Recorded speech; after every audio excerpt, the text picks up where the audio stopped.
नमस्कार। आज हम एक ऐसी कमाल की कहानी सुनेंगे जहां एक तरफ है बेपनाह ताकत और दूसरी तरफ सिर्फ एक सिंपल सा आइडिया। तो इस अनोखी जंग में जीत आखिर किसकी होगी? चलिए देखते हैं। तो चलिए सीधे इस सवाल से शुरू करते हैं। रियल पावर, असली ताकत आखिर है क्या? जादू या दिमाग? वो ताकत जो पहाड़ हिला दे या वो समझ जो एक उलझी हुई प्रॉब्लम को सुलझा दे? पूरी कहानी इसी एक सवाल के आसपास घूमती है। तो चलिए कहानी के पहले हिस्से में चलते हैं। ये कहानी शुरू होती है एक बहुत ही खतरनाक राक्षस से और एक ऐसी शर्त से जिसने एक आदमी की जान दांव पर लगा दी थी।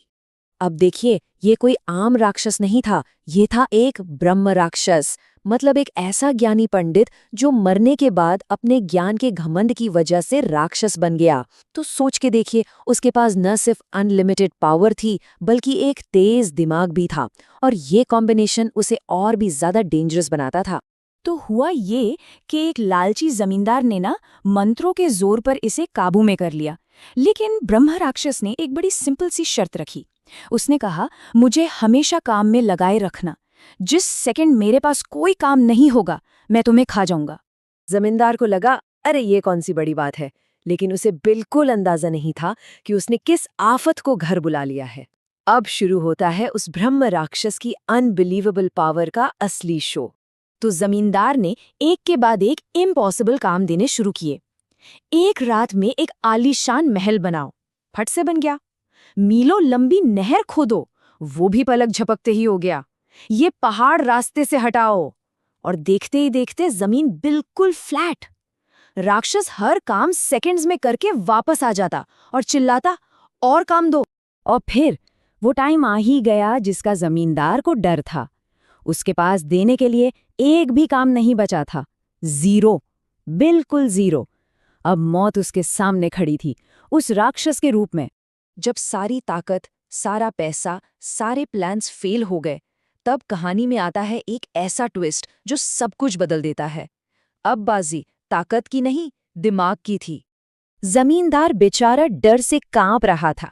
उसके दिमाग में काम का स्टॉक बिल्कुल खत्म हो चुका था। तो अब क्या? क्या ब्रह्म राक्षस अपनी शर्त पूरी करेगा? क्या वो उसे खा जाएगा? और तभी जब सारी उम्मीद खत्म हो चुकी थी, सीन में एंट्री होती है जमींदार की पत्नी की। उसके हाथ में ना कोई हथियार था, ना कोई मंत्र, बस एक चीज थी, अपने सिर से तोड़ा हुआ एक मामूली सा घुंघराला बाल। उसने बड़े आराम से, शांति से वो बाल राक्षस को पकड़ाया और कहा, ये लो, तुम्हारा अगला काम। इस बाल को बिल्कुल सीधा कर दो, जब तक ये एकदम स्ट्रेट ना हो जाए वापस मत आना। और बस यहीं से शुरू होता है कहानी का सबसे इंटरेस्टिंग पार्ट, बुद्धि वर्सेस बल। एक तरफ वो पावर जो पहाड़ हिला सकती है और दूसरी तरफ एक घुंघराला बाल। चलिए देखते हैं कैसे एक सिंपल से आइडिया ने इतनी बड़ी ताकत को चैलेंज किया। राक्षस पहले तो खूब हंसा, सोचा ये भी कोई काम है। उसने बाल को अपनी जांघ पर जोर से रगड़ा, पर जैसे ही छोड़ा वो स्प्रिंग की तरह वापस घूम गया।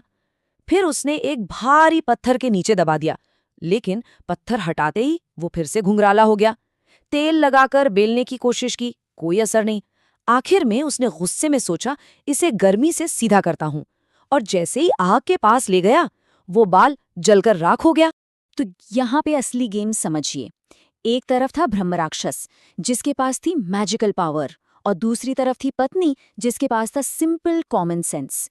राक्षस के पास था फिजिकल फोर्स और घमंड, लेकिन पत्नी के पास थी फिजिक्स की बेसिक अंडरस्टैंडिंग। वो जानती थी कि एक घुंघराले बाल का नेचुरल स्ट्रक्चर बदलना इम्पॉसिबल है। तो अब सोचिए, राक्षस का काम पूरा नहीं हुआ, और जिस चीज पर काम करना था वो भी खत्म हो गई। वो एक मामूली से बाल से हार गया था। इस बेइज्जती से वो इतना शर्मिंदा हुआ कि वो गांव छोड़कर हमेशा के लिए भाग गया। तो ये सिर्फ एक राक्षस और बाल की कहानी नहीं है, ठीक है? इसके पीछे एक बहुत गहरा मतलब है। चलिए अब उसके बारे में बात करते हैं कि ये कहानी हमें रियल लाइफ के बारे में क्या सिखाती है। ये कहानी 3 बहुत जरूरी चीजें सिखाती है। पहली बात, जब नॉलेज का यूज घमंड के साथ होता है तो वो डिस्ट्रक्टिव बन जाती है, बिल्कुल उस राक्षस की तरह। दूसरी बात, असली जीत हमेशा ताकत से नहीं बल्कि सही टाइम पर दिमाग इस्तेमाल करने से मिलती है। और तीसरी और सबसे जरूरी बात, कभी कभी लाइफ की बड़ी से बड़ी प्रॉब्लम का सॉल्यूशन एक छोटे से घुंघराले बाल जैसा सिंपल आइडिया हो सकता है। तो यहाँ से एक प्रो टिप लेकर जाइए। अगली बार जब कोई बहुत बड़ी मुश्किल सामने आए तो सीधा अपनी सारी एनर्जी उस पर लगाने से पहले 1 सेकंड रुककर प्रॉब्लम के नेचर को समझो, उसकी कमजोरी को ढूंढो। क्या पता सॉल्यूशन आपकी सोच से कहीं ज्यादा सिंपल हो। और एक फन फैक्ट, ये ब्रह्म राक्षस का कैरेक्टर सिर्फ पुरानी कहानियों में नहीं है। अगर आपने ब्लॉकबस्टर मूवी कांतारा देखी है तो उसमें भी ब्रह्म राक्षस का एक पावरफुल वर्जन दिखाया गया है। ये बताता है कि ये कैरेक्टर्स आज भी हमारे कल्चर का कितना जरूरी हिस्सा है। तो आखिर में मैं आपके लिए एक सवाल छोड़ रही हूँ। जरा सोचिए, आपकी अपनी लाइफ में वो कौन सा घुंघराला बाल है, वो कौन सा छोटा सा सिंपल सा आइडिया है जो आपकी सबसे बड़ी प्रॉब्लम को सॉल्व कर सकता है।